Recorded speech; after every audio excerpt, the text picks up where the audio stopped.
Usually when an artist blows up out of nowhere and goes viral, they are labeled as an industry plant. And lately, a lot of artists in the hip-hop space have been blowing up out of nowhere, which has left a lot of people feeling like there are industry plants popping up every other day. So today, I wanted to look into these artists and their come-ups and get to the bottom of this industry plant epidemic, starting off with Tommy Richman. Tommy Richman is the most recent hip-hop artist to get hit with industry plant accusations. And to be fair, it's kinda understandable. After his song $1 Million Baby went super viral, he became the first artist since Oliver Anthony to debut at number 2 on the Billboard Hot 100 with no previous chart history. On top of that, the song has over 600 million streams on Spotify. If you think you haven't heard the song, you definitely have. It's been all over TikTok, and I know I'm not the only one of us who's up late scrolling on TikTok when you should be sleeping. To many people, he came out of nowhere and became one of many artists on this list who was immediately hit with the industry plant accusations. So let's look into it. Tommy Richman is an artist who, after one quick look into his Spotify history, you can see he's actually been dropping music for a very long time, ever since 2016. For a long time, his music was nothing special, but over the years, he definitely started finding a sound with better production, better vocals, better mixing, and he got pretty nice at singing, I can't lie. He had some buzz in the underground and worked with some other fairly well-known artists in the underground space, like Big Baby Gucci and Perry Mason. He started getting a bit more experimental, making indie type of songs mixed with some rock type of songs mixed with his rap songs. So Tommy definitely had some buzz in the underground scene. He even got a song with Merlin Wood in January of 2023, who, if you didn't know, was in Brockhampton. And then Tommy got an opportunity. In 2023, Pulse Records partnered up with Brent Faiyaz's agency ISO Supremacy, and they signed Tommy Richman as their first artist. I do want to mention that unlike every other label on this list, Pulse is actually an indie label. They define themselves as a premier independent music publisher and record label, but this doesn't mean that they're just some random record label, as they have artists like Brent Faiyaz, Ty Dolla $ign, K Tronada, Kehlani, Freddie Gibbs, Gene Dawson, who's one of my favorite artists of all time, by the way. You guys needed to know that, didn't you? And many more. So this is definitely a very established label despite them being independent. This means that in 2023, Tommy Richman finally had some marketing dollars behind him. My guy Luesto made a video on him and mentioned that he was reached out to by Tommy's team in 2023 for promotion. Another fun little fact I want to share is that in September of last year, Tommy Richman's team actually reached out to me to do a promo for him on my TikTok. Who is this artist that is opening for Brent Faiyaz on tour? His name is Tommy Richman. At one point in my video, I show how Tommy had about 300,000 monthly listeners on Spotify, and now he currently boasts over 40 million at the time of this recording. So what's the real story behind Tommy Richman's success? So it's clear that this signing definitely had an impact on how his music was marketed. After signing to ISO and Pulse, Tommy was put on as the opener for Brent Faiyaz's tour F the World, It's a Wasteland. He also got a feature on Brent's album Larger Than Life on the song Upset. I definitely wouldn't say that his sound changed a lot after signing, but it definitely got more refined as he had access to better production, better engineering, better mixing, mastering, the whole 9 yards. One of the founders of Pulse, Josh Abraham, said this in an interview. Bel Misbahi, an A&R for Pulse, was interested in Tommy and brought him to our attention within the first month of launching Pulse Records. There was always a scene gathering around Tommy, so they scouted him out at a show. They said they saw Brent there, realized they both wanted to sign him, so they partnered up. They said once $1 Million Baby was made, they knew that the song was the one. The VP of marketing at Pulse, Sarah Ahmed, said, "I built him a rollout plan to build into the hype of the song. We didn't have much lead time to create a campaign, but obviously it worked." Like I said, his song $1 Million Baby went insanely viral, and he had so many accolades from that song. It's clear that his deal with ISO and Pulse was pivotal in his career. On Music Business Worldwide, they said that when he signed, he had about 300,000 monthly listeners on Spotify, which is very impressive as an independent artist. And when they wrote the article after $1 Million Baby, he had 46 million. After the crazy success of that song, he followed up with the track Devil Is a Lie, which also did very well and hit 32 on the Billboard Hot 100. Of course though, like I said, his blow up is very recent and we haven't been able to see much more unfold. So this is why some people think Tommy is a plant, because he does have a really good team behind him after signing to Pulse and ISO. But as we'll see throughout this entire video, his rise to success is not as special as you may think it is. Tyla is one of the most recent artists to blow up who has quickly been labeled an industry plant. After releasing just one song, she signed to a label, and a few months later she won a Grammy and had one of the biggest songs in the world with the song Water. That song went 2 times platinum and has nearly 800 million streams on Spotify. On a video about her, someone commented, "I'm South African and can confirm that Tyla came out of nowhere. We were all surprised when she won a Grammy from a single that is average at best. We question her sudden rise to fame." The accusations got so big that she even addressed them in an interview. What would you say is the biggest misconception about you? That I literally came out of nowhere and I'm an industry plant. It's like, what the heck? I'm a whole plant. Imagine. People don't know how hard I've worked and how hard my team has worked to get here. But I mean, everyone's gonna get that comes up from a social media viral moment, so it's understandable, but one day we'll tell the story for real. Well, too bad, Tyla, because I'm telling the story. Also, before you commented, I know Tyla's not a rapper. That's obvious, you didn't have to tell me. But she's definitely involved in the hip-hop space. She's a hip-hop adjacent artist, as she's worked with artists like Travis and Gunna. She went on Kai's stream like many rappers do, and she's well known in the scene. Anyways, Tyla started out as any other artist, making music and posting it all over her social media. The first video on her YouTube channel is from 11 years ago when she was a kid, and she had already started posting herself singing. I've been watching you for some time. She was a great singer and had been singing for nearly a decade. And as you can tell by the description, she was doing whatever she could to get noticed. And eventually, after posting enough snippets, she did. As she was eventually noticed by a guy who has a supervillain name, which is Garth Von Glenn, who became her first manager. She was also working with his label Fax Records, and it was under them that she released her first single, Getting Late. She said that she started going to Garth's apartment studio and working on her music. Due to some complications because of COVID, her career was on hiatus and it took a while for the video to be created. However, in 2021, it was finally released. And if you look at the video, it's obvious that it was very well produced and there was some money behind it. She had a team behind her who was helping her launch her career, and it worked out perfectly as she got an offer from Epic Records after they caught wind of the video. So like initially I had like labels weren't on my mind. Like it wasn't something that I thought was realistic, so I never thought I could work towards it. So I was literally just making music, and when I dropped the video for Getting Late, all the labels literally reached out. There was a whole bidding war. Like it was crazy, and yeah, Epic was the one I went with. Who was on your team when you were making that music for it to happen like that? Who was your producer, the videographer? Who did you work with? I didn't have a whole, hey, producer, videographer, like no. It was like me, my best friend, my manager. He also shot the video. He's a videographer as well. They signed her in a joint venture with Fax Records, which was her manager's label. She also got hooked up with a co-manager in 2022, who my friend 1111 discovered in his investigation. Now, it is also important to note that in addition to Epic Records and Garth Von Glenn's Fax Records, Tyla has also been co-managed by this guy Colin Gale since late 2020. As a seasoned artist manager from Jamaica and founder of the Africa Creative Agency, when you work with Colin though, you really get yourself a package deal. Seeing as his wife Yvette is also a powerhouse in the music industry who has worked with hip-hop legends such as 50 Cent, Eminem, Nas, and Mary J. Blige to name a few. Colin says his wife's expertise in PR and marketing complements his focus on strategy and studio work, and together the couple's deep connection to Africa inspired them to start the Africa Creative Agency dedicated to amplifying the voices of African creatives, including Tyla, who they first discovered right before she blew up. So clearly Tyla had some great marketing behind her. She released a few singles under this label and then dropped the song Water. Like I said, it has nearly 800 million streams on Spotify, went 2 times platinum, and even won a Grammy for Best African Music Performance. She had 5 songs on her Spotify, and the 6th one won a Grammy. The song went super viral on TikTok and she was going crazy. I mean, I can't even walk into a store without hearing this song. She also became the first and youngest ever South African soloist in 55 years to enter the US Billboard Hot 100 with that song. Her label's marketing was clearly very good, and it clearly paid off. Also, I can't forget that she went super viral for friend-zoning Kai Cenat. Tyla, would you like to go on a date with me? Are you asking for real? Yeah. Don't do that. I'm serious. Whenever you get some free time, would you like to go on a date with me? But we friends though. You right. Yeah, we friends. You right. Next one. Go ahead.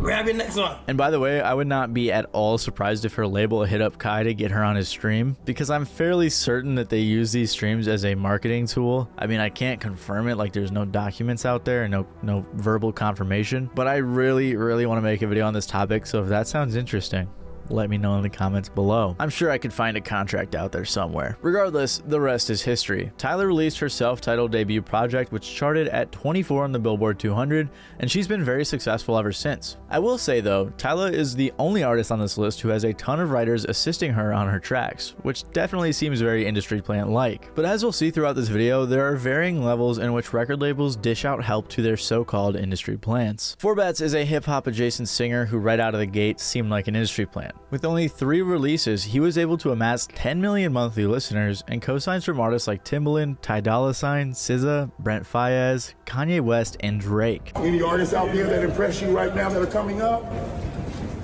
4 bats. So obviously this is going to get you industry plant accusations, and to be fair, it's totally understandable. So let's look into it. When 4bats came out, he was extremely mysterious, and we knew nothing of his past, and we still hardly know anything, to be honest. All we knew about him pre-2023 was, as he said in a Genius interview, "I've been taking music seriously since I was like 14. I was just scared. I used to be on YouTube and I looked up how to blow up." On June 27th of 2023, 4bats released his first song called Act 1 Stickers 99. The song wasn't produced by any big name producers, and it didn't really get a ton of attention right away, at least compared to what he has now. Fast forward a few months and he released a music video for Act 1 as well. The music video helped a lot, and by December of 2023 he had 40,000 TikTok followers, 260,000 monthly listeners, and 2 million streams on the song Act 1.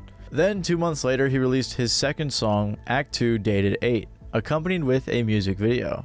A few days later he released his From the Block performance of Act 2, which was a huge moment in his career. If you aren't familiar with the From the Block series from 4 Shooters Only, it's basically a series with a hang-in microphone and some hard-ass rap songs. This made it very surprising for the viewers when they saw some guy in a mask with all his boys behind him singing in a high-pitched voice about some girl. Who the f is these thugs? A clip of this performance went super viral on TikTok and had tons of popular streamers and creators reacting to it. Wait, that's the singer of the song? What the hell? Yo, never judge a book by its cover.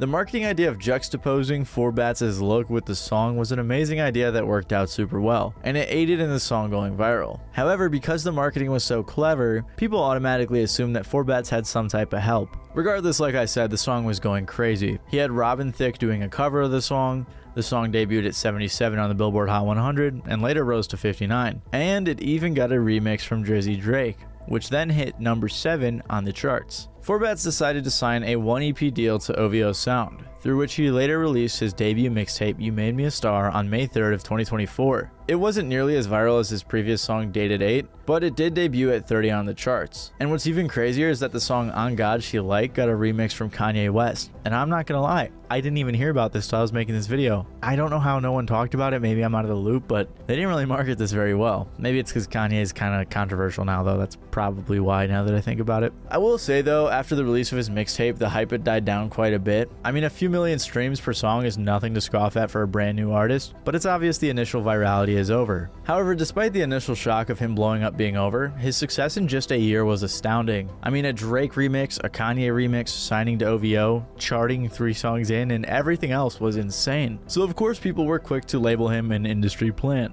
But was this really true? Well, the internet got straight to investigating his past, and they found some stuff out. Like I said earlier, information on 4bats was very limited. His past seemingly had been scrubbed off the internet, which also made people think there was some record label behind this. That often can be a telltale sign of an industry plant, which is when a label or some third party is actively hiding as much information as possible. Anyways, the first piece of information the internet detectives dug up was his management. Specifically his main manager, Amber Baker. Amber Baker, or Ambrogie as she goes by online, is a creative strategist and content producer, according to her LinkedIn. She currently works at RCA Records and said she has experience working with labels like Atlantic, Capitol, Sony, and more. She has also worked with artists like Gunna, Future, The Weeknd, Gucci Mane, Lil Baby, Doja Cat, and many more. We also know, thanks to my boy 1111 on YouTube, that Amber is amazing at creating an image for an artist. Look, it's an experience. Exactly. Controlling the narrative. I'm passionate about that. I went to HBCU, went to Howard.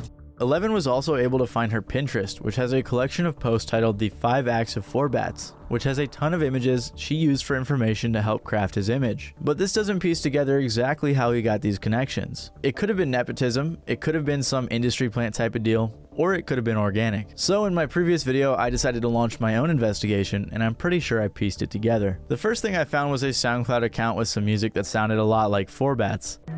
She saw me going up, and she thinks she you know it's not like that. You think I'll be right back. You say you miss my girl, it's not for us. You know it's not like that. You think I'll be right back. The account was called Spidey, and I also found a TikTok account with the same name posting the same music. It turns out that only 4bats follows this account, which led many people to think it was him. which makes sense because they do sound similar. But strangely enough, Spidey was in the comments saying he wasn't Forbats. Then I found his old TikTok account, which helped me solve what I believe happened. On this account, he is seen promoting his first song with his Instagram in his bio. He has 238 followers and 8,000 likes, but no videos, which makes me think he got some buzz on his first song, but later privated all of the videos. If we go to his following, he follows Spidey, Demo Disc, a person who promoted his song, and Elena's Faves. Elena is a creator who posts underrated songs and has over 80,000 followers on TikTok. And in August of 2023, guess whose song she posted? Of course, it was Act 1 by Forbats. This video got over 400,000 views and almost 40k likes. And I'm willing to bet one of the people that heard this was Forbats' manager, Amber. If you think that's a stretch, you should probably consider how many people at record labels, especially A&Rs, are following accounts like these. Forbats himself even said to Billboard, "I needed to shoot a video for stickers, so I was just going about trying to shoot a video and a lady hit me," which is Amber. She was like, "Oh, I can help you," and she helped me find a video pretty fast. And she was also like, "Yo, my manage." And this would make sense because all of his social media accounts were created after August. His first music video was released in October, 2 months after he likely got connected with Amber. I also found a TikToker named Kendall who said Forbats management reached out to him in October for promotion. Before he even blew up, I actually got hit up to promote his first song. I'm talking about this song had 0 plays to start out. The guy who hit me up was Mr. Tastemaker on Instagram. Pretty cool guy in the time frame I've gotten to know him. Here's him congratulating me on some of my, milestones. If you can see it, this says October 10th, and then down there it says it's for our artist named Forbats. Then here's him sending me the audio. Kendall said that the song at the time had very few plays, so if Forbats just got connected with the team, it makes sense that a song released in June was finally getting promoted. So this was the theory I came up with a while ago, and it was that Amber found Forbats on TikTok through Elena's Faves. They got hooked up and she became his manager, and the rest was history. And honestly, since then I have not heard a better theory. This is most likely what happened, and we haven't seen any new information that can help us piece it together any better. Also, I briefly want to touch on a theory that Boo Cham, Akon's brother, Kanye's manager, and vice president of Columbia Records, was managing Forbats. Also, I'm pretty sure I said his last name right because of how Akon said it. However, there's no proof that Boo is Forbats' manager other than him following Forbats on Instagram, which isn't too crazy as he follows some other underground artists I like, but I did want to mention this because Boo actually comes into play later in this video, so keep that in mind. I got a lot of things you guys got to remember this video, so I hope you're doing alright. Feel free to take notes if that helps you. Since my previous video, Forbats has done a handful of interviews and revealed a few characteristics about himself that were unknown at the time. Along with that, he has also addressed the industry plant accusations a couple of times. I ain't gonna hold you, like, I'm a nigga from the hood. I don't know about no industry plant. I ain't gonna lie, like, I'll be shit, but like, one of my I knew it was real because one of my niggas hit me and it was like, "Yo, hood, like, everybody saying you a AI or industry plant." I'm like, "Yo, what the fuck is that, hood?" Like I'm almost too real, and I think like slowly people gonna like realize that, like, with everything. So I don't know. You know what an industry plant is? I was hoping you could tell me. I've been trying to figure it out, but like I can't really wrap my mind. He also said to GQ, "I think it's kind of cool. It's like I'm the boogeyman." Then people are going to meet me and be like, "Oh, this is just a regular hood dude." On top of that, his manager said, "Listen, if you look at everyone who's had success at a very accelerated rate, whether it's Ice Spice or Travis Scott, fans are going to call everybody like that an industry plant at some point until they don't anymore. I look at it as a compliment. It just lets me know that he's so talented. For people to think at some point that he was AI, it's crazy. But it also speaks to how they can't even imagine that someone could really be that talented." So it seems like Forbats is pretty open about the accusations and does not really care. Also, side note, I'm pretty sure the people at Complex watched my video because when they interviewed him, they asked about the Spidey page and he clarified that that was his brother. And I swear I was the only person on the internet talking about that. So I'm pretty sure I hope they saw my video. That'd be cool. Depending on your definition of industry plant, Forbats could definitely fit the mold. However, I don't want to make a definite statement on it yet, at least this early in the video. I don't think he had a ton of help until Amber came into the picture, and even then, having a manager with connections doesn't necessarily mean that you're a plant. So for now, I'm going to let you guys come to your own conclusions, and then when we get to the end of the video, I'll come up with a better conclusion for you. I'm just kidding. A lot of you guys out there are pretty smart. I know it. Another artist who has received a lot of industry plant accusations is Teezo Touchdown. Teezo Touchdown has been seen on albums from huge artists like Drake's For All the Dogs, Travis Scott's Utopia, Tyler the Creator's Call Me If You Get Lost, and Lil Yachty's Let's Start Here. Teezo Touchdown seemingly came out of nowhere and he was already everywhere. And he's a very attention-grabbing guy. He's got the hair with the nails woven throughout, he had a meme that originated from one of his music videos, and he also posts these weird post-it note things on all of his socials. And at the time he started getting all this buzz, he only had like 14 songs out. Because of all this, like I said, Teezo Touchdown has been hit with a lot of industry plant accusations. One person on Reddit said, "Is Teezo Touchdown an industry plant? I've recently been introduced to Teezo and his music through Travis's new album. He's been able to grow at an almost unnatural rate these past couple of months. Seems a little fishy." So let's look into it. First, I do want to say I'm a big Teezo fan, and I have been for a while, way before he even appeared on Tyler's album. So this isn't a flex, it's just me saying that I have seen him do his underground thing for quite a while. And for that very reason, I don't think he's a plant. But you guys know me, I'm very good at being unbiased, so I will do that throughout the entirety of this section. Teezo Touchdown is fairly mysterious and not much is known about him, but what we do know allows us to understand him. He was born in Beaumont, Texas in '92 and his dad was a DJ. He mentioned his dad a lot, as his dad was crucial in influencing Teezo to become a musician. He said his dad would take him to DJ shows when he was a kid and they'd stay out super late, while Teezo watched and learned how to DJ at a young age. He began making and releasing music around 2010. First briefly under the name AT, and then he switched it to Teezo Suave. The music he made at the time wasn't terrible, but it was what you would expect from a kid in high school in 2011 making music. Lose is not an option. If I like it, I'm a copy. Why you niggas cock blocking me and my team was battle popping. He had also been using his skills he learned from his dad to produce songs for himself and for others. Most of Teezo's old music is tough to find, and there were a handful of songs on Spinrilla, but since Spinrilla has been shut down, you gotta find reposts on SoundCloud or YouTube. Teezo has also been shooting music videos and claims to have invented the $100 Beaumont music video special, since everyone else was charging way more. But anywho, man, he was doing music and he needed a way to invest in his music, so he said, okay, you guys are charging $400, $500 for a video? All right. Slash the price. Slash the price, man. He invented the $100 video, man. He was producing, shooting music videos, and writing his own songs. He actually got pretty well known locally for shooting videos, and would even shoot videos for artists in other cities. But videography was more of a side hustle for him, since after graduating high school in 2011, he had been working multiple customer service jobs and retail jobs trying to get his career off the ground. He did his thing for a while, but then his career began to stagnate.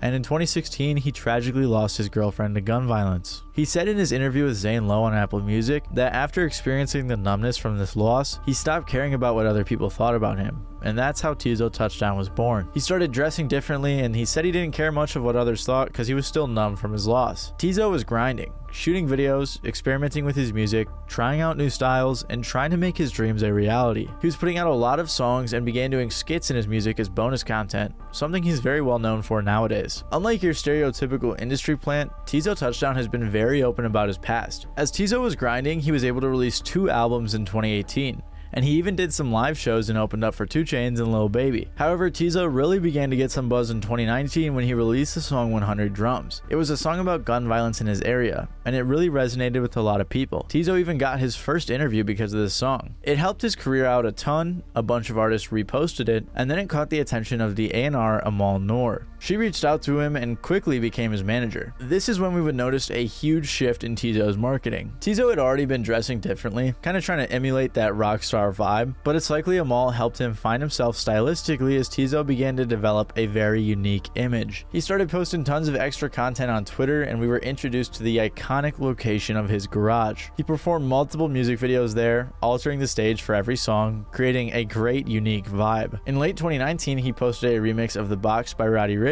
which helped him get a little more attention as well. Teezo also began putting nails in his hair, an idea he got after finding nails laying around his dad's house. These things became a staple in Teezo's image. No Office Max pun intended, but it helped him differentiate himself from all the other artists out at the time. His music began getting a lot of attention in the underground, helping him to develop a cult following. So clearly there was a change after Amal got involved, which is probably why a lot of people think he's a plant. Like I mentioned, there were some stylistic changes, although it wasn't a complete makeover, as Teezo is always a bit of a weirdo, as we saw in his 100 Drums music video. But to be fair to the industry plant accusers, Amal did help him out a lot. On her resume, she said she negotiated and closed a $500,000 deal with RCA Records for Teezo Touchdown. She also helped him get a $600,000 publishing deal. On top of that, she said she helped him get featured on most of the albums I mentioned earlier. and she did a bunch of other things to help his career in the creative realm and the professional realm. I also want to point out that she worked with RCA to get Teezo's deal, and Amber, who managed 4Bats, was with RCA too. So clearly RCA has some killer managers and connections. Regardless, this may make it seem like Teezo Touchdown is an industry plant, but that again depends on how you define it, as we've seen in this video, he had been grinding for years, until he finally got noticed by someone who could actually help him boost his career. I'd hope by this point in the video you're starting to notice a pattern, but I'll let you guys get to the end of the video before I break it down for you. Ice Spice is most commonly viewed as an industry plant ever since she blew up in 2022, only a year after she started making music. She's been established for a while now, and I'm sure most of us are familiar with her, but her come up was very fascinating. Ice Spice started making music in 2021 while she was still in college. During her freshman year of college, she met the producer Riot USA, and they eventually started making music together. She actually went viral first on Twitter and TikTok for a video of her doing a TikTok dance. After that video went viral, she released her first song, Bully Freestyle, in March of 2021, and continued releasing music from there on out. She utilized TikTok to promote her music, and it definitely helped with the type of videos she was posting. She was slowly but surely building a decent following on SoundCloud, Instagram, and all her other socials. Most of her early music was produced by Riot USA. Make sure to keep his name in mind going forward. Anyways, in August of 2022, Ice Spice released the song Munch, which, as we all know, absolutely blew up. It was released on WorldStar, was played on radio stations like Hot 97, and was going majorly viral. Before the song actually even released, Drake tapped in with Ice Spice and told her he was going to play the song on his radio station. The DM then was supposedly leaked, but that obviously raised some suspicion from people who think it was intentionally leaked as some sort of label promo strategy. Drake also mentioned her On the Radar freestyle, which was a freestyle she did with On the Radar Radio, and it is somewhat interesting how she was getting all these connects with media outlets before her major blow up. But I mean, it's also possible they were tapped in early and just liked her music. Anyways, about a month after Munch released, she signed a record deal with 10K Projects. Following her viral song Munch, she released Bikini Bottom, her debut EP with the song In Her Mood. Then later she released the song Boy's a Liar Part 2 with Pink Pantheress. Ice Spice was on a crazy roll and was pulling in tons of streams on all of her songs. She most recently released her album Y2K and has worked with people like Travis Scott, Gunna, Central C, Nicki Minaj, and many more throughout her career. But honestly, all of this sounds pretty organic, so how is she even a plant? Well, after I did some digging, I may have found an answer. First of all, the guy I mentioned earlier, Riot USA, the dude who produced all of her original music, has some industry connections. He said his mom used to work in the music industry, and I'm not sure what she did and if she still does, but he also said that his dad is DJ Enough from Hot 97, one of the stations that promoted the song Munch. DJ Enough is known for being Biggie's road DJ and also helped promote artists like 50 Cent, Kanye, and Future in their early careers. So with all the connections Ice Spice had early on, it is possible that she had some help from some people in the industry because of Riot. On top of that, she definitely had some confirmed help beginning in April of 2022 after working with Stefan Dupree, a manager and A&R. He said in an Instagram post, "I knew Ice Spice was going to make an impact when I came across her on TikTok 6 months ago. First day I came across her, I sent her music to my brother Tory Lanez and he saw what I saw. Shout out to my brother James Roseman for doing a great job with managing her." He also posted a picture of Ice's DMs with Tory Lanez talking about how Stefan put Tory onto Ice Spice. Stefan is responsible for finding other artists too, such as Bryson Tiller and Jake. It's hard to say how well connected all of these guys are, but I think it's safe to assume that in April of 2022,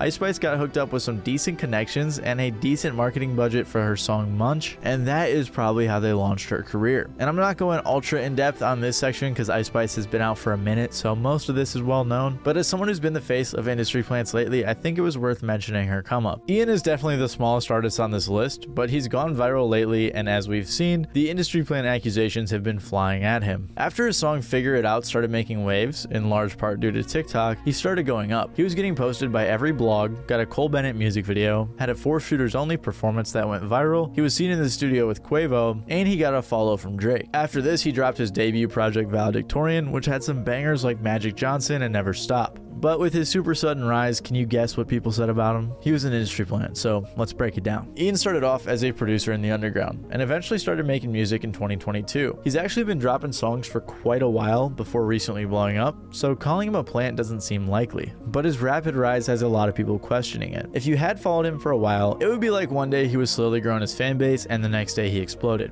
And there's actually a reason for that. If you check his Spotify, his first song in 2024, Wimbledon, was released under Boo Vision. You You can notice a slight stylistic change from his previous song, which was independent. Nothing crazy, but it was there. But Boo Vision is a record label owned by Boo Cham, the guy I mentioned earlier. This label is a subsidiary of Columbia Records, and Boo Cham is very well connected. He was Kanye's manager for a long time. He also managed Chris Brown, Lady Gaga, T-Pain, and others. And like I said, he's Akon's brother. This guy is super well connected, and he signed Ian to his label after him, or more likely an A&R, discovered Ian. And with all these connections, you can bet that Boo was able to help Ian start marketing himself better, develop his sound better, and connect with people like 4 Shooters Only and artists like Lil Yachty. He had a similar marketing strategy to 4Bats, but reversed. He promotes himself as some normal-ass white dude with his family in his videos. Meanwhile, he's making some aggressive-ass music. I mean, his album is called Valedictorian, and the cover is a parody of this iconic meme. This project also peaked at 54 on the Billboard 200. Now, compared to a lot of others on this list, Ian's career hasn't gone nearly as crazy, and he came out fairly recently, so it's hard to see what it'll do, but